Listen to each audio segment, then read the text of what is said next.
Welcome. Today we are undertaking a really immense analytical exploration. We are. The subject is the United States.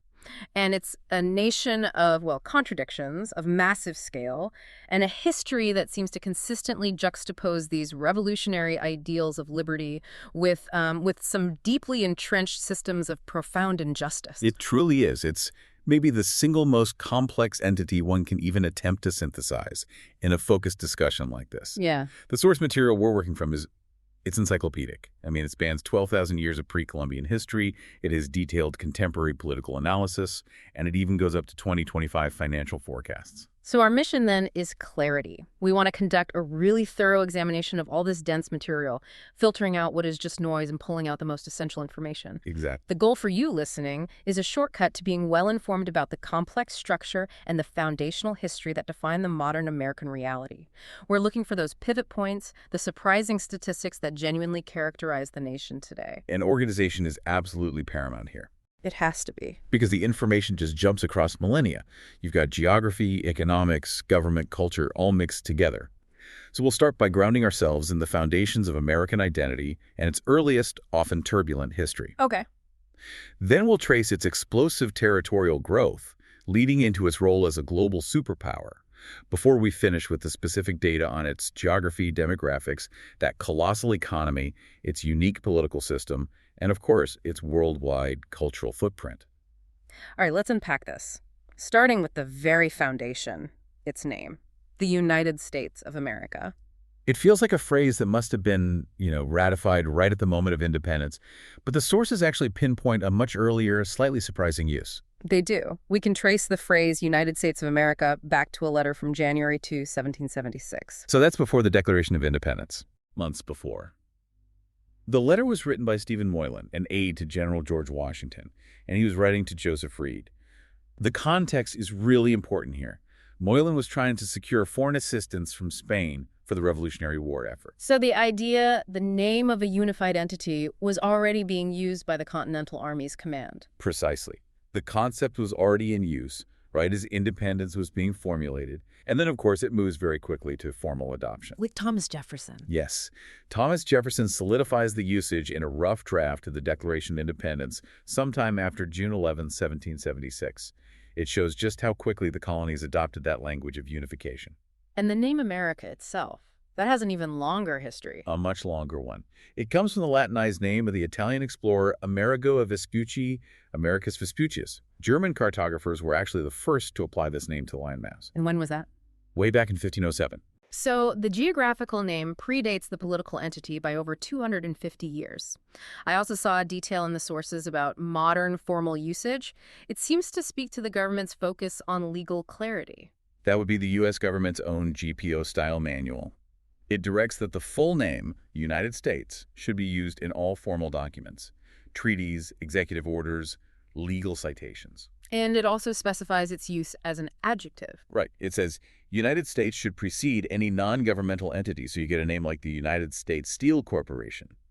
That persistence of deliberate formality really underscores the legal gravity with which the government refers to itself. Okay, so moving from the name to the earliest people. The sources trace the first inhabitants back over 12,000 years, migrating from Siberia. Right, likely across the Bering Land Bridge or maybe along the ancient Ice Age coastline. This established a really deep historical tapestry. The material identifies the earliest widespread indigenous culture as the Clovis culture, which emerged around 11,000 BC. And over the millennia, these groups diversified into some highly complex societies. Incredibly sophisticated societies. They developed advanced agricultural practices. The Mississippian culture is a key example in the Midwestern, Eastern, and Southern regions. The population estimates before European contact, though, they seem to vary wildly. That must speak to the gaps in our historical data. The range is just vast. The sources cite a range from about 500,000 people to nearly 10 million indigenous people inhabiting what is now the U.S. before Europeans arrived. That's a huge margin of error. It is. But what the data highlights is that the consequences of colonization were catastrophic, largely because of the Columbian exchange and the introduction of Old World diseases.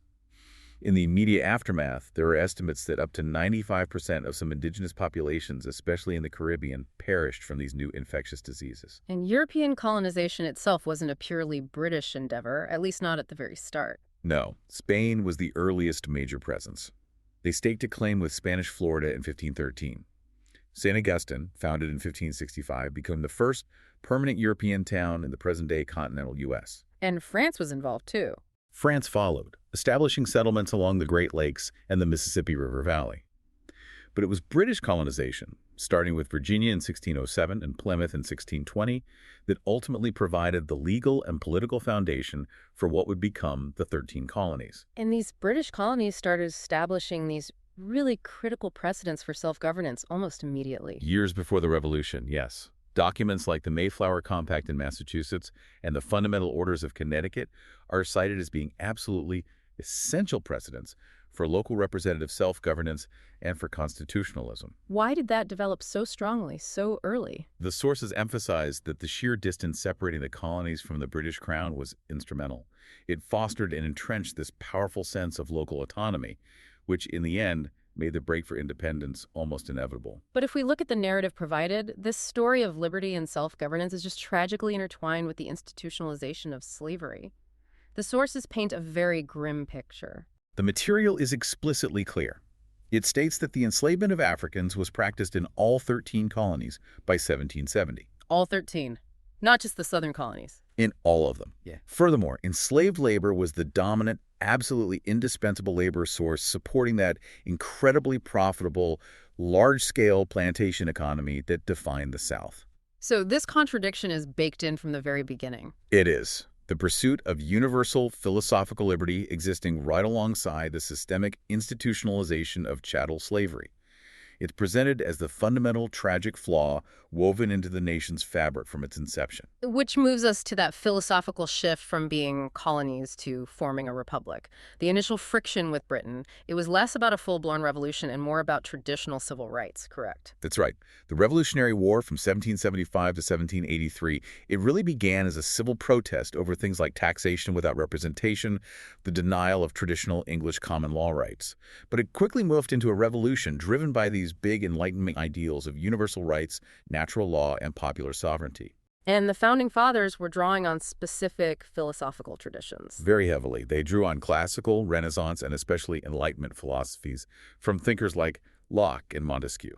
Before we get the permanent constitution, though, the U.S. operated under something else, the Articles of Confederation.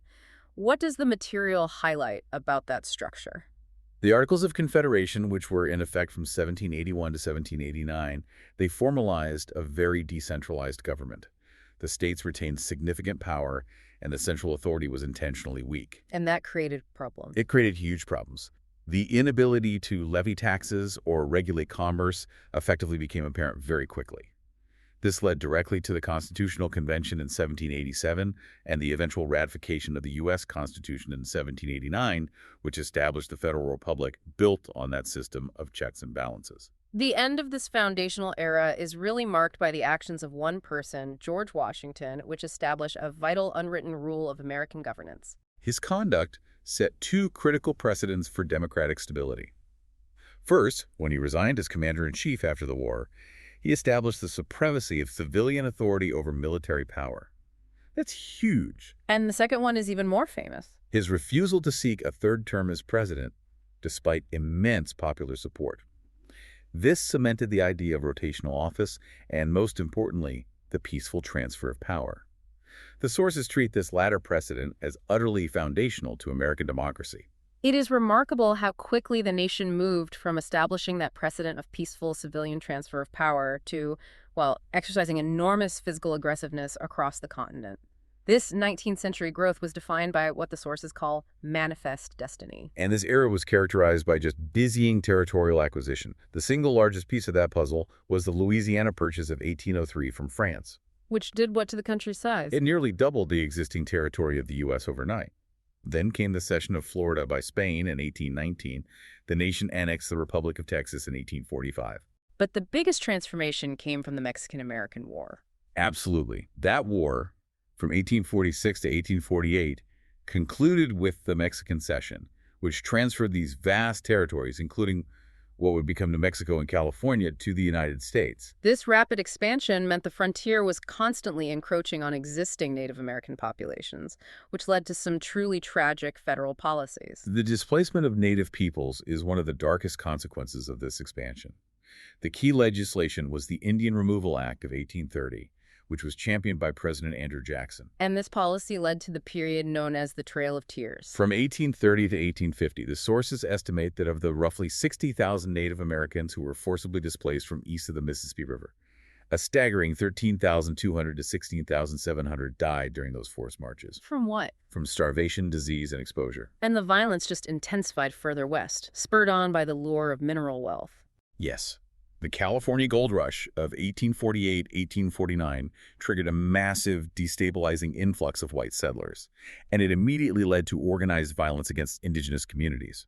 The material explicitly documents this period as the California genocide of Native inhabitants, which lasted well into the mid-1870s. The sources are specific about the nature of that violence. Very specific. It included widespread abduction, sexual abuse of women, and the use of indigenous children as forced laborers. The economic motivation for removal became inextricably linked to just immense brutality. So while the nation is expanding westward, that core moral and economic conflict, slavery, was intensifying back east, despite attempts at legislative balance like the Missouri Compromise of 1820. The economic divide just became insurmountable.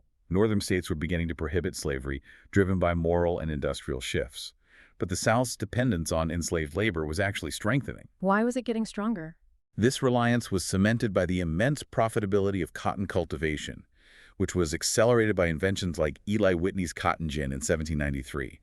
It made the agricultural economies of the Southern elites critically dependent on maintaining and expanding chattel slavery. And the sources detail a series of legislative flashpoints in the 1850s that amounted to a complete breakdown of any legal compromise. These are crucial moments of failure. First, you have the Fugitive Slave Act of 1850. Which was incredibly divisive. Incredibly. It mandated that escaped refugees be returned to their Southern owners, even if they had successfully reached non-slave states. It essentially forced Northern compliance with the institution. And after that? Next, the Kansas-Nebraska Act of 1854 completely overturned the anti-slavery prohibitions established decades earlier by the Missouri Compromise. It allowed for popular sovereignty to decide the issue in new territories. And the final judicial blow came from the Supreme Court itself. The court's decision in the Dred Scott case in 1857 was catastrophic. It ruled that a slave brought into free territory had no standing to sue and, most damningly, declared the entire Missouri Compromise unconstitutional. So what did that ruling really mean in practical terms? It eliminated nearly all legal possibilities for the federal government to restrict the expansion of slavery and effectively accelerated the nation toward armed conflict. This sequence of legal failures led directly to the formation of the Confederacy. It did. In 1861, 11 slave states seceded to form the Confederate States of America, initiating the Civil War, which lasted from 1861 to 1865. The resulting Union victory achieved reunification and led directly to the national abolition of slavery, which was then formalized in the subsequent Reconstruction Amendments. The immediate post-war period, the Reconstruction era, was a brief but crucial moment when that foundation for a multiracial democracy was legally set. The Reconstruction Amendments are the legal bedrock of American civil rights. The 13th Amendment abolished slavery nationally. The 14th guaranteed equal protection under the law for all persons, which fundamentally altered the relationship between citizens and the states.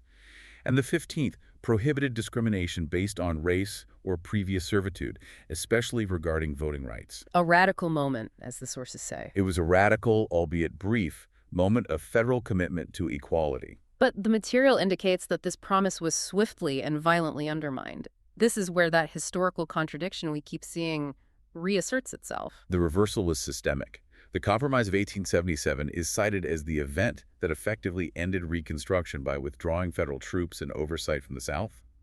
This ushered in what historians often call the nadir of American race relations. And the Supreme Court was involved in this reversal as well. Yes. Supreme Court rulings, like Plessy v. Ferguson, systematically dismantled the enforcement mechanisms of the Reconstruction Amendments.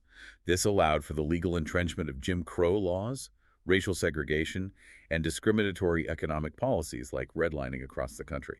At the same time, during this so-called Gilded Age, we saw this unparalleled economic expansion, driven by rapid industrialization and profound demographic shifts. The economic engine was fueled by an unprecedented influx of people. 24.4 million European immigrants arrived between 1865 and 1917, providing the necessary industrial labor. And there was a major internal migration happening as well. Concurrently, the Great Migration saw millions of African Americans move from the rural, repressive South to urban centers in the North and West, which fundamentally changed urban demography. This combination of cheap labor and new technology allowed the U.S. economy to outstrip the combined output of England, France, and Germany. That measurement, surpassing the combined output of the three primary European powers. That's a staggering illustration of American economic power. But such rapid, unregulated growth inevitably led to severe inequality. The massive concentration of power was a defining feature. Tycoons consolidated immense wealth by forming powerful trusts and monopolies in foundational industries, railroads, petroleum, steel. This explosion of wealth inequality and the resulting poor social and labor conditions. It provided the fertile ground for organized labor, for socialist thought, and ultimately spurred the progressive era reforms. Which were aimed at what exactly? They were aimed specifically at curbing corporate power, ensuring public safety, and addressing social inequalities through federal regulation. So moving into the 20th century, the U.S. definitively breaks with its historical isolationism. Its entry into World War I in 1917 was absolutely decisive in aiding the Allies. That entry marked the U.S. as a major global military and financial actor. Domestically, post-WWI brought major social change, including the constitutional amendment granting women's suffrage in 1920. But the subsequent decade was dominated by the Wall Street crash of 1929. Which was the trigger for the Great Depression, the most severe global economic contraction of that era. The federal response under Franklin D. Roosevelt was transformative. It fundamentally redefined the government's role in the economy. Roosevelt enacted the New Deal, which was an exhaustive series of programs centered around three R's: reform, recovery, and relief. These were sweeping programs designed to stabilize the collapsed financial system, employ millions through public works projects, and institute financial reforms to prevent future collapses. So the New Deal permanently expanded the federal government's role. It did, both in the regulation of the economy and in providing a safety net for citizens. World War II not only rescued the U.S. economy, but really cemented its status as an international power. After the attack on Pearl Harbor in 1941, the U.S. focused on defeating the Axis powers. A pivotal moment of the war and of global history was the U.S. development and use of the first nuclear weapons, culminating in the Trinity test in 1945. And the nation emerged from the war economically untouched. Not just untouched, strengthened by war production. And it gained immense international influence, becoming one of the four policemen who designed the post-war global order. The immediate follow-up to that was the Cold War, which globally restructured geopolitical reality around the U.S. and the Soviet Union. Right. The U.S. adopted the policy of containment, which was aimed at limiting Soviet political and military influence globally. This involved extensive military buildup, alliances like NATO, and, as the sources note, numerous regime change efforts globally to counter perceived communist expansion. And the rivalry extended into science with the space race. A major symbol of technological supremacy that saw the U.S. achieve the first crewed moon landing in 1969. Domestically, though, the Cold War era also saw the federal government finally address the deep-seated institutional racism left over from the failure of Reconstruction. The civil rights movement achieved monumental successes, driven by figures like Martin Luther King Jr., and that resulted in landmark legislation. Furthermore, President Lyndon B. Johnson's Great Society Plan enacted broad-reaching federal programs and laws specifically designed to counteract systemic poverty and the lingering effects of institutional racism. And culturally, this was a period of huge shifts. The counterculture movement brought its own shifts, liberalizing attitudes toward drug use and sexuality, and generating significant public pressure against the Vietnam War, which led to the end of military conscription in 1973. We also see a major demographic shift in the workforce detailed in the sources for this period. A really profound societal restructuring occurred as the roles of women in the economy changed. Starting in the 1970s, there was a significant rapid increase in female paid labor participation. By 1985, the majority of American women aged 16 and older were employed, and that fundamentally altered both the composition of the workforce and the national economic structure. Then the collapse of the Soviet Union between 1989 and 1991 left the U.S. as the world's sole superpower, leading to this concept of the American century. The 1990s seemed to confirm this position. They were characterized by the longest recorded economic expansion in U.S. history, and it was driven by rapid technological advances. This is when the World Wide Web becomes commercialized. Yes, and you also have the launch of massive scientific undertakings like the Human Genome Project. The technology and financial sector, with online stock trading like NASDAQ becoming common, really established the framework for modern digital dominance. That era of unipolar certainty was, of course, violently interrupted by the September 11, 2001 terrorist attacks. That event triggered the ensuing War on Terror, which was characterized by massive military interventions and extended occupations in Afghanistan and Iraq. And then domestically, the economy faced immense instability again. With the 2007 housing bubble and subsequent global financial meltdown, which culminated in the Great Recession, this was the largest economic contraction since the Great Depression of the 1930s. Let's dive into the political language the sources use to describe the most recent decade, because it is extremely pointed. The 2010s and 2020s are explicitly described as being marked by increased political polarization and democratic backsliding.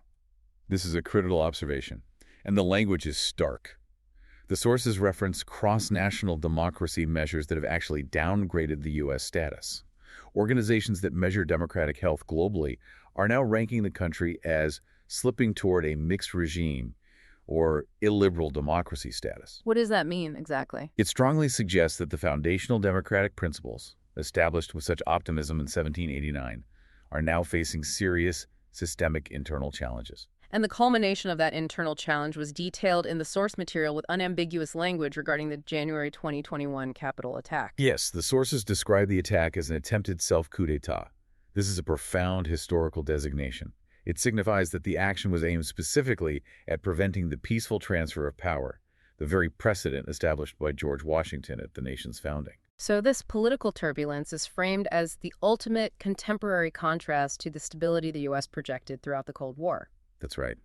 Now, let's transition from that historical narrative to the physical and demographic structure the nation operates within.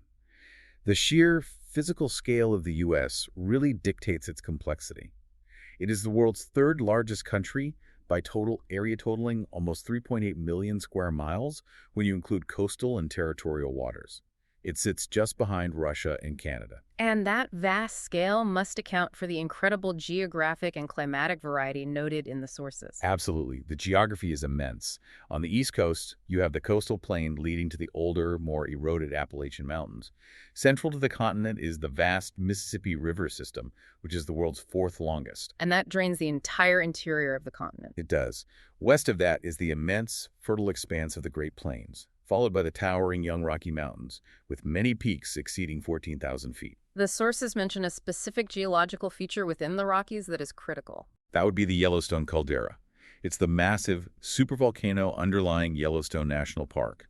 You have the largest volcanic feature on the continent, a reminder of the latent geological power of the West.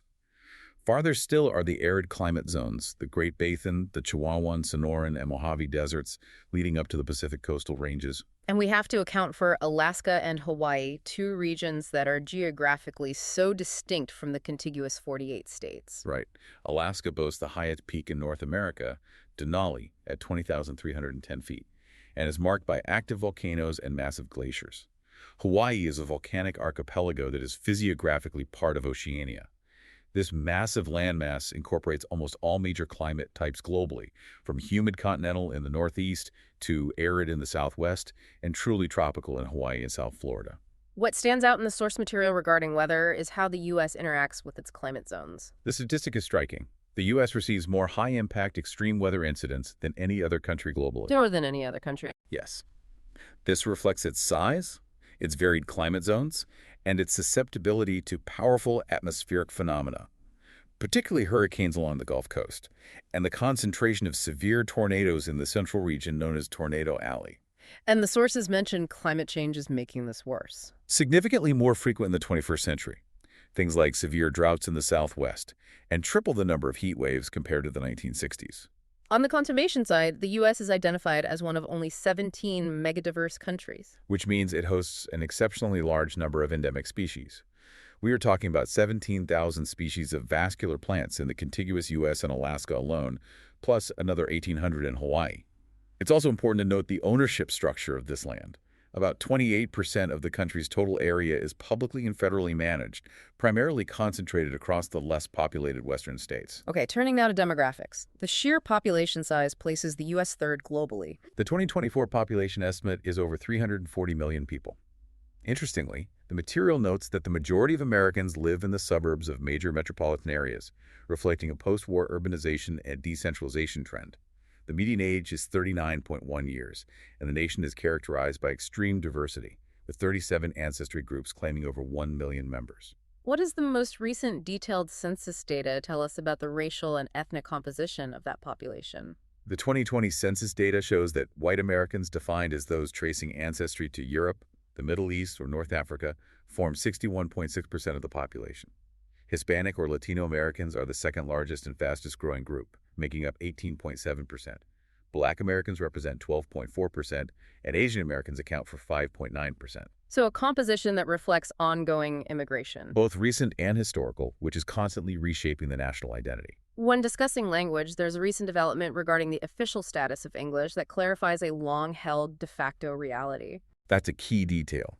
While English has always been the de facto official language, historically, the U.S. Congress never designated a de jure official language for all federal branches. The sources point to a very recent formalization.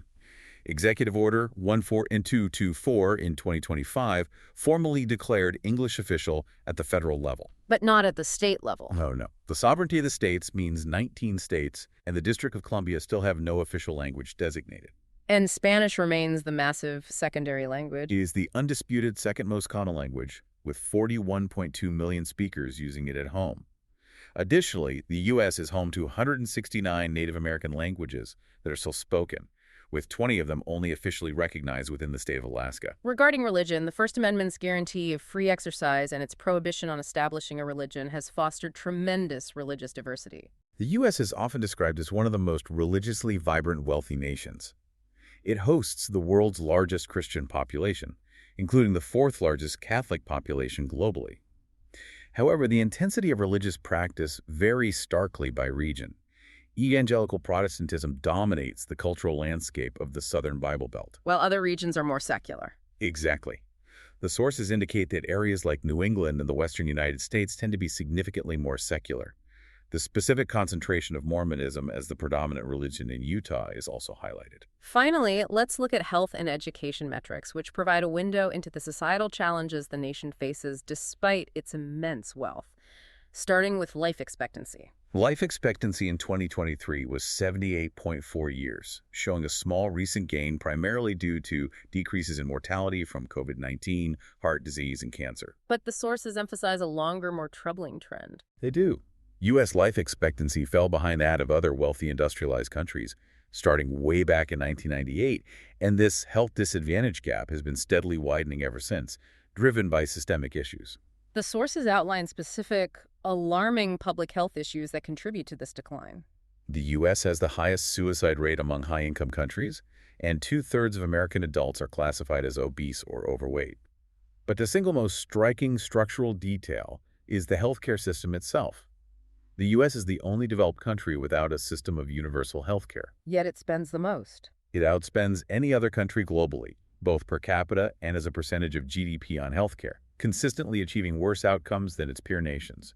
This represents a major economic and social paradox. Now, education tells a different story in terms of investment and achievement. The material shows massive investment. The U.S. spends more per student than any other country globally, averaging $18,614 per public K-12 student during the 2020-2021 period. And this high investment correlates with high achievement levels. It does. 37.7% of Americans aged 25 and older hold a bachelor's degree, and 14.2% hold a graduate degree. And in terms of global academic recognition, the U.S. has produced the most Nobel Prize winners globally, with 411 awards, a staggering number that underscores its continued dominance in scientific research and higher education. But if the U.S. spends more per student than any other country, but still faces middling public education results compared to some peers, how do the sources reconcile that disconnect? Is it purely resource allocation or a deeper structural issue of inequality? The analysis suggests it's structural. While high spending supports top-tier universities and research, the education system is highly decentralized and locally funded. This means that massive spending disparities exist within the country. I see. The high national average masks severe inequalities between high-income suburban districts and low-income urban or rural districts, which are often compounded by the effects of past segregation policies like redlining. It ensures that resource advantages are heavily skewed toward the wealthy. Now we enter the realm of truly immense figures. The U.S. economy has been the world's largest in nominal terms since about 1890. That's over a century of global economic dominance. The sheer scale is difficult to grasp. The nominal gross domestic product, or GDP, is estimated to reach $30.616 trillion by 2025. This single national economy accounts for over a quarter of the entire nominal global economic output. And that's nominal. What about when adjusted for purchasing power? It ranks second globally when adjusted for purchasing power parity, which is that necessary adjustment for international cost of living differences to truly compare buying power. But its influence on global markets is unmatched. And that economic clout anchors the global financial system. The sources are unequivocal. New York City is the world's principal financial center, and the metropolitan area surrounding it constitutes the world's largest metropolitan economy. Both the New York Stock Exchange, the NYSE, and NASDAQ are the world's two largest stock exchanges. And this all backs the U.S. dollar. Exactly. The immense size and stability of the U.S. economy back the dollar, which is the world's foremost reserve currency, and is used as the de facto currency in several other nations. We often think of the U.S. as primarily a service economy today, but the manufacturing sector still operates at a colossal scale. It absolutely remains a major industrial power. The U.S. manufacturing sector holds the world's second largest value output, trailing only China. However, the core driver of its strength is its role as the world's largest consumer market. Personal consumption expenditures exceeded $18.5 trillion in 2023. This consumer-driven model is really distinct from the export-driven models of many of its competitors. The wealth figures are astonishing, yet they immediately bring us back to that central contradiction we've been tracing since the colonial era. We see dual extremes. On the positive side, Americans enjoy the highest average household disposable income among members of the OECD, which is the club of high-income democracies. The U.S. also leads globally in the number of billionaires, 735 in 2023, and millionaires, nearly 22 million. It is statistically the wealthiest country on Earth. That's amazing wealth. But how does that square with the founding ethos of equality? What do the sources say about how this wealth is distributed? The sources show a stark reality of profound inequality. The data reveals that in 2011, the richest 10% of the adult population owned 72% of the country's household wealth. 72%. While the entire bottom 50% owned just 2%.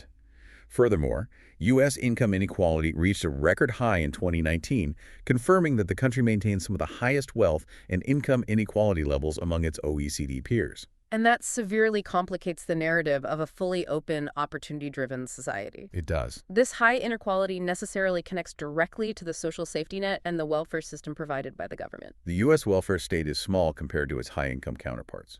The government redistributes significantly less income through taxation and social programs than most other high-income OECD countries. This is reflected in the persistent poverty indicators. 11.5% of the population lived in poverty in 2022, and there were roughly 771,480 homeless persons in 2024. And the material also points out a significant policy gap. A huge one. The U.S. lacks federal mandates for paid family leave or paid vacation. In fact, it is the only advanced economy that does not guarantee its workers paid vacation nationally. Looking at science and technology, innovation appears to be a consistent, enduring national strength that feeds that economic power. Historically, the U.S. pioneered fundamental industrial methods, like mass production using interchangeable parts and the assembly line system. Today, it still maintains the highest R&D expenditures of any country globally. And it leads in specific advanced fields. It's the acknowledged world leader in advanced fields like artificial intelligence technology. California's Silicon Valley is explicitly identified as the largest and foremost technology and innovation hub in the world. That innovation drive is perhaps most dramatically symbolized by its historical role in spaceflight. The U.S., through NASA's monumental Apollo 11 mission in 1969, remains the only country to have ever successfully landed humans on the moon. While NASA continues to lead major research initiatives, the sources highlight a major modern shift. The private sector now increasingly dominates the commercial spaceflight industry, led by powerful American companies like SpaceX and Blue Origin. Turning to energy and transportation, the country's physical size and economic output mandate massive infrastructure and consumption. The sheer consumption is notable.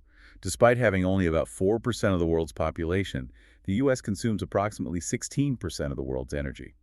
And its energy mix. While it embraces nuclear power, the U.S. is the world's largest producer of nuclear power, generating 30% of global nuclear electricity. It's still heavily reliant on fossil fuels, which account for about 84% of its consumption. And the transportation infrastructure is built to connect this massive geography, heavily skewed toward the individual vehicle. It has the longest road network globally, totaling 4 million miles. This focus on personal transport means 76% of U.S. commuters drive alone. In the air, Hartsfield-Jackson Atlanta International Airport is confirmed as the world's busiest airport by passenger traffic. And rail. On the ground, the U.S. has the world's longest rail network, over 182,000 miles. But unlike many European systems, this network is primarily used for freight, is largely privately owned, and remains far less electrified. The government structure is foundational and unique. It is the world's oldest surviving federation, a presidential constitutional federal republic. This model of divided power has been highly influential globally, especially among nations that were achieving decolonization. The system is structurally defined by the separation of powers across three co-equal branches, all designed for checks and balances. The legislative branch is the bicameral Congress. First, you have the Senate, which guarantees equal representation to states, 2 members per state, serving staggered 6-year terms. Second, the House of Representatives, with 435 members elected every 2 years based on state population. And Congress holds the ultimate power of the purse. And the authority to declare war, and the power of impeachment, along with extensive oversight of the executive branch. Then there is the executive branch, headed by the president. The president functions as both head of state and head of government, serving as commander-in-chief and chief executive. They are elected via the Electoral College, an indirect election process where electors, technically chosen by state legislatures, cast the actual votes. And the president has veto power. Yes, though a 2/3 supermajority in both houses of Congress can override a veto. The president can also issue executive orders, but those are subject to judicial review. And the judicial branch serves as the ultimate interpreter of laws. The Supreme Court stands at the apex. It's composed of 9 members who are appointed for life by the president with Senate approval. Its primary function is judicial review interpreting laws and having the power to overturn unconstitutional legislation. The scale of its operation is notable. It is. It receives about 7,000 appeals petitions annually, but it only grants about 80 of those for a full decision, showing extreme selectivity in its jurisprudence. Beyond the federal structure, the concept of sovereignty in the U.S. is uniquely shared across multiple layers of government. The Constitution mandates that sovereign powers are shared between the national government, the 50 states, and the 574 federally recognized Native American tribes. Crucially, these tribes are legally defined as domestic dependent nations with inherent tribal sovereignty rights. And there are the territories as well. Separately, yes. The U.S. also asserts sovereignty over 5 major permanently inhabited territories, like Puerto Rico and Guam. Politically, despite the Constitution being silent on the issue, a de facto two-party system dominates. Since the mid-19th century, the Democratic and Republican parties have controlled the landscape, generally representing liberal and conservative ideologies, respectively. And as we noted earlier, modern political history is characterized by intense and rising political polarization between these two dominant groups. Shifting to foreign relations, the U.S. is clearly positioned at the center of the global order, physically hosting the main global institutions. The U.S. is a permanent member of the UN Security Council and has hosted the UN headquarters in New York City since 1952. It maintains a special relationship with the U.K.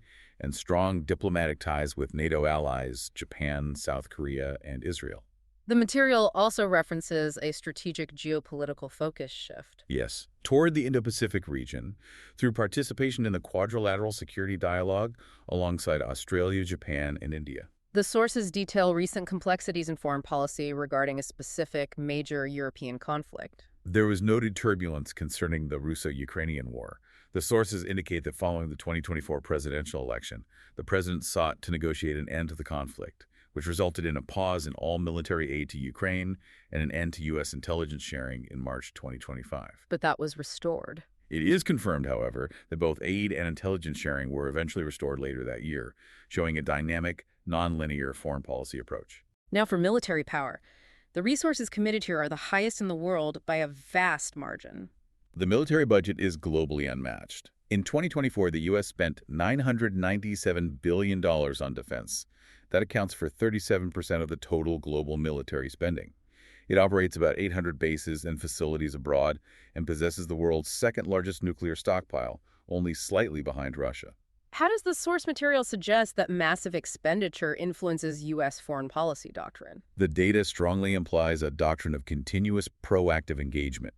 The sources calculate that the U.S. has engaged in over 400 military interventions since its founding in 1776. And the rate of intervention is accelerating. That's the key. Over half of those interventions occurred between 1950 and 2019, with a full 25% taking place in the post-Cold War era alone. This demonstrates a pattern of accelerating interventionism following the establishment of global military and economic supremacy. Finally, the law enforcement and criminal justice system presents perhaps the most fragmented and challenging aspect of domestic governance, connecting directly to those internal contradictions we keep returning to. The structure itself is decentralized.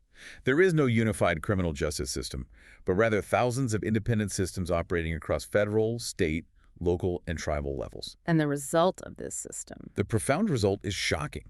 The U.S. has the largest prison and jail population globally, with over 1.9 million people incarcerated in 2025. This equates to the sixth highest per capita incarceration rate in the world, 531 people per 100,000 inhabitants. That incarceration rate, alongside the historical data on slavery and inequality, forces us to question the justice system's role in the national narrative. Furthermore, the sources link this directly to public health concerns regarding violence. The analysis highlights that U.S. homicide rates are 7 times higher than in other high-income OECD countries. This alarming disparity, according to the data, is explicitly driven by a gun homicide rate that is 25 times higher than its high-income peers. The data shows the persistence of this profound and violent domestic security challenge operating right alongside the immense global power the nation wields. To conclude our discussion, let's explore the massive cultural footprint of the United States. Its soft power, which is often the most visible aspect of the country globally. The core societal values detailed in the sources are rooted in that early history we discussed. The values most often cited include individualism, personal autonomy, a strong work ethic, and competitiveness. However, the sources also highlight a massive component of voluntary altruism. Americans donated 1.44% of total GDP to charity in 2016, which is noted as the highest rate globally by a large margin. The aspirational idea of the American dream, the belief in high social mobility, is a major cultural export and a powerful magnet for immigrants. But its accuracy seems profoundly debated, especially when you view it against the wealth inequality figures we just reviewed. The sources confirm this debate. While the mainstream culture often portrays the U.S. as a classless society, scholars note significant, enduring differences between social classes that affect socialization, language, and cultural values. This link between high economic inequality and lower-than-perceived social mobility really complicates the global perception of the American dream. In terms of expression, the First Amendment provides a legal framework that makes the U.S. unique globally. The First Amendment grants the strongest free speech protections in the world. This protection extends even to highly controversial and offensive expressions, including flag desecration, hate speech, and blasphemy, which are curtailed in many other Western democracies. And public support for this is high. A 2016 poll confirmed that Americans were the most supportive of free expression and freedom of the press of any measured polity. Cultural production is truly global in scope, often dominated by large commercial entities. The mass media landscape is dominated by commercial broadcasters, NBC, CBS, ABC, FOX, though NPR provides a key public radio service. Critically, the U.S. culture industry is a massive global export engine. For instance, in the digital realm, the country is the world's second-largest video game market by revenue, and 58% of the world's game developers are based there, making it the undisputed top location for game development globally. Tracing the literary influence is a journey through its history, starting with the influence of Enlightenment thought. American literature was shaped early on by philosophers like John Locke, which you can see in the political writings of the Revolutionary period. Major movements include the 19th century American Renaissance, featuring seminal authors like Herman Melville, Emily Dickinson. The post-WWII era saw the rise of modernism and the anti-conformist Beat generation. And the Harlem Renaissance, which established a vital and independent literary tradition that celebrated Black culture and directly rebuked systemic inequality. Cinema and music are perhaps the most recognizable engines of American soft power around the globe. Hollywood is synonymous with the American film industry, and its major studios are the primary source of the world's most commercially successful movies, dominating global distribution. Musically, the U.S. is a cultural powerhouse, having developed enormously influential genres. Jazz, rock and roll, punk, and hip-hop all originated here and have reshaped global popular culture. And the market size reflects that. The U.S. retains the world's largest music market, measured at $15.9 billion in retail value in 2022. Let's touch on cuisine. How did a distinctive American food culture emerge? American cuisine is fundamentally an adaptation. It combines Native American foods like turkey, corn, and squash with the rich traditions brought by wave after wave of immigrant groups. Dishes that we now consider characteristic American fare, like hamburgers, apple pie, and American-style pizza, all derive from these diverse immigrant recipes. And the scale of consumption is reflected in the business. The restaurant industry is the country's second-largest private employer. And finally, sports, which capture the nation's competitive, individualistic spirit. American football is the most popular spectator sport.